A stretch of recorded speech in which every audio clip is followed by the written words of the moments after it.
న భక్తాం త్యక్తుముత్సహే అని చెప్పి వైకుంఠాన్నైనా లక్ష్మీని విడిచిపెడతాను కానీ భక్తులు తండోపతండాలుగా వచ్చేటువంటి నా ప్రసాదాన్ని స్వీకరించేటువంటి వెంకటాచలాన్ని విడిచి వెళ్ళను అని వెంకటేశ్వర స్వామి స్వయంగా చెప్పారు.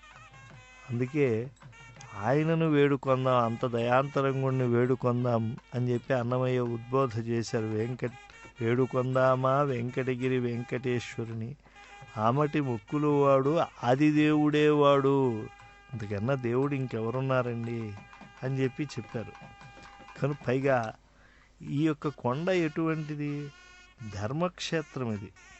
ఈ క్షేత్రం యొక్క పవిత్రత ఇతోధికం అవ్వాలని చెప్పి ధర్మదేవతే తన వృద్ధి కోసం తపస్సు చేసింది. అందుకే దీనికి వృషాద్రి, ధర్మదేవత తపస్సు చేసినటువంటి క్షేత్రం అని చెప్పి పేరు ఉన్నది.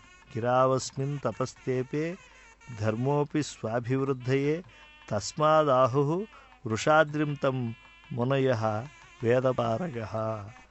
అంటే వరాహ పురాణం చెప్పేటువంటి సత్యం ఏంటంటే